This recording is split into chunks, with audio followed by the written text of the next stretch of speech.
Partagez vos observations avec Benoît Dutrisac par courriel. dutrisac@commercialcube.radio. Rendez-vous, c'est tout ce qu'il vous reste à faire. Rendez-vous! Des appels au génocide! Ils sont tombés sur la tête. Vous n'aurez pas mon 100 millions de dollars. Cruel, horrible, inhumain. Un politologue pas comme les autres. Loïc Tassé. Loïc, bonjour. Salut Benoît. Alors, les États-Unis ont un nouveau ministre de la Défense. Non, pas encore. Ils veulent en nommer un. Donald Lundi Trump prochain. veut en nommer un. Ouais. Et il faut qu'il passe devant un comité au Sénat. Un comité qui est majoritairement républicain. Et ça marche pas très bien pour monsieur Pete Hegseth, qui est le candidat. D'abord, on dit, oui, mais est-ce que vous avez vraiment les qualifications, monsieur Hegseth? C'est parce que c'est un major. Puis major, ben, c'est un peu au milieu, tu sais. Il y a au-dessus, il y a lieutenant-colonel, colonel, général, 1 étoile, 2 étoiles, 3 étoiles. Puis là, tu te dis, comment est-ce qu'un major va communiquer avec des colonels? Pose un petit problème, là, il me semble. Puis vous n'avez pas la formation, monsieur Hegseth. Vous avez une maîtrise, c'est vrai, en politique publique, mais c'est pas directement lié à l'armée. Oui, mais dit-il, dans l'armée, moi, j'ai enseigné comment lutter contre le terrorisme. C'est ma spécialité. Oui, c'est bien, mais vous êtes major de réserve. Vous n'êtes pas dans l'armée active. Vous connaissez pas vraiment comment fonctionnent les hautes sphères de l'armée. Alors, il se dépatouille là-dedans. Et comme si c'était pas suffisant. C'est un ancien de Fox News. Ça lui donne un ancien, la crédibilité. Oui, ça, c'est vrai, t'as raison, j'oubliais. Écoute, c'est comme nous deux, comme on est sur Cube Radio, on peut tout faire dans la vie, on peut faire tous les métiers du monde. Ouais. J'oubliais ça, Benoît. Amenez-nous n'importe quel ministère. On va puis on est bon pour commenter à part ça. Oui. Toi, t'es bon pour poser des questions, c'était excellent. Écoute, il y a pire que ça. C'est que le bonhomme, en plus, est accusé d'agression sexuelle en 2017. Alors, je dis non, pas vrai, ça. C'est une campagne de salissage contre moi. Mais il y a un rapport, semble-t-il, assez étoffé, qui va dans ce sens-là. Puis plus c'est que comme ça. un critère pour Trump. On dirait 6 personnes. Tu sais, l'autre, là, Getz, comment il s'appelait, là? L'autre qui a été, finalement, il n'a pas passé, mais lui aussi, il avait des accusations d'agression sexuelle, mais chez une fille de 17 ans même. Imagine. Oui, Trump semble particulièrement attiré par les gens qui sont des criminels ou qui ont des comportements qui peuvent être associés à des comportements criminels. Mais c'est pas tout dans le cas de Hegseth. Il est aussi un alcoolique. Puis là, il dit non, mais ça c'est parce que moi je suis pas parfait, hein, vous savez. Non, t'es pas parfait, mais tu vas être à la tête des armées américaines. Puis t'es un alcoolique. Oui, mais vous savez, il faut croire en Dieu. La rédemption existe. Moi, j'y crois. Ben oui. Attends, là. L'affaire d'alcoolisme, ça, moi, je trouve que ça tient pas en route, là. Parce que s'il fallait voir tous les habitudes personnelles de tous ceux et celles qui sont en politique, il y en a une méchante gang qui resterait chez eux. Regarde, Benoît, moi, je suis d'accord pour qu'on ne recherche pas la perfection. Tu sais, je pense que ça n'existe pas en ce bas monde. Mais par contre, si le type est réellement alcoolique, je pense pas que ce soit une position pour lui. Je pense pas qu'il devrait être ministre de la Défense. Ça me pose un problème, moi. Parce que les gens qui sont alcooliques, ils peuvent pas prendre des décisions véritablement après midi. Tu sais, on a eu un premier ministre récemment, qui est mort récemment, qui était alcoolique, qui a eu une phase alcoolique. Bernard Landry, pour pas le nommer. Puis après midi, ben on lui soumettait plus de décisions parce qu'il était plus capable de prendre des décisions. Et tant mieux pour lui, il s'en est sorti. Bravo, c'est très dur. Mais pendant cette période-là, il était ministre, puis il aurait pas dû l'être. Et c'est la même chose avec ce ministre de la Défense. C'est encore pire, en fait. Mais il est pas en sevrage, là? Il est pas, ou il est activement alcoolique? On sait pas. Il l'a été ou il l'est? On ne sait pas. Ah, OK. On ne sait pas. C'est ça le problème. Bon, mais si c'était que ça encore, tu sais, je veux dire, agression sexuelle, alcoolisme, mais c'est un homme en plus qui défend les militaires qui ont été reconnus coupables de crimes de guerre. Puis il dit non, c'est des erreurs de jugement, ça n'existe pas pour les militaires américains. Et il a demandé à Donald Trump de gracier des militaires qui avaient commis des crimes de guerre.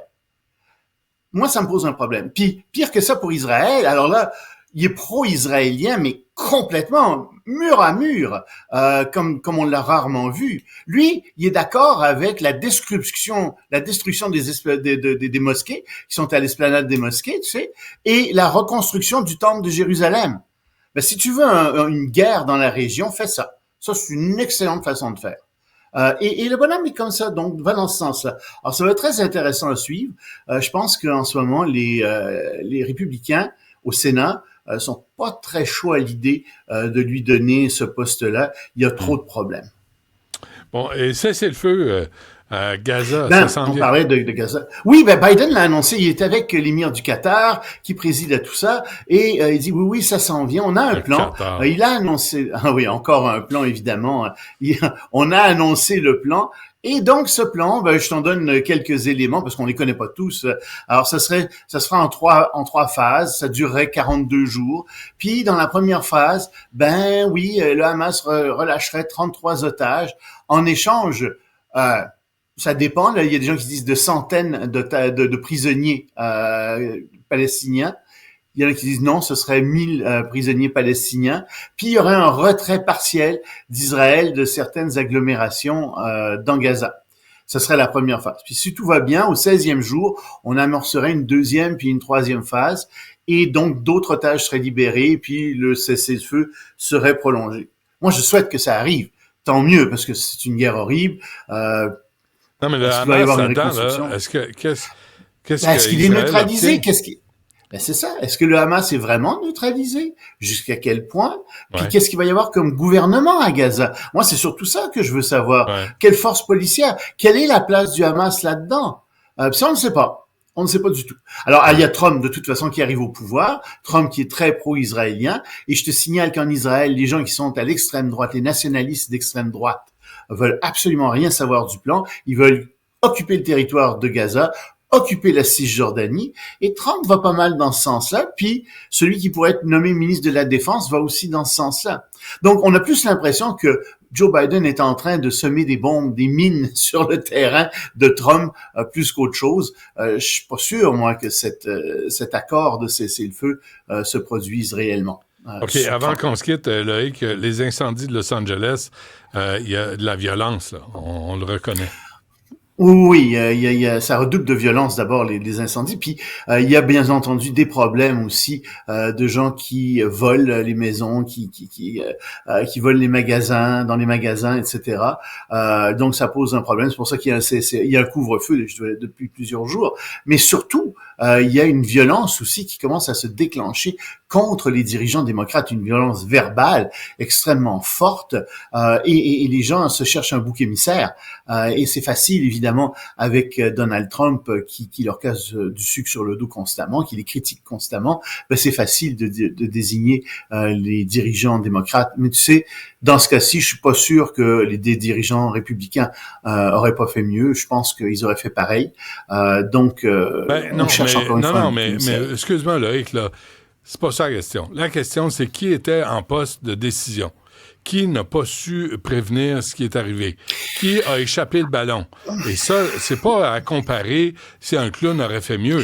Newsom a pris des décisions, la mairesse a pris des décisions, la chef... Elle est responsable, puisqu'elle est là. Oui. Oui, Mais est-ce que ces décisions-là auraient vraiment empêché les incendies de se répandre? Moi, je pense pas. Avoir de l'eau dans les bancs de fontaine, ça aurait sûrement aidé. Avoir des pompiers sur le terrain, ça aurait sûrement aidé. Ils ont coupé de 3% le budget des pompiers. Donc, tu sais, est-ce que 3% ça aurait fait une grosse différence? Oui, ça aurait fait une différence. Oui, mais c'est parce que ils avaient coupé. Non, ils étaient là, ils se sont présentés. Il y en avait un peu moins que ce qu'ils auraient aimé, mais 3%, quelque chose comme ça, c'est pas significatif. À mon avis, c'est pas significatif. Puis à mon avis, c'est une suite de malheureux événements. Mais le fond du problème, c'est pas celui-là.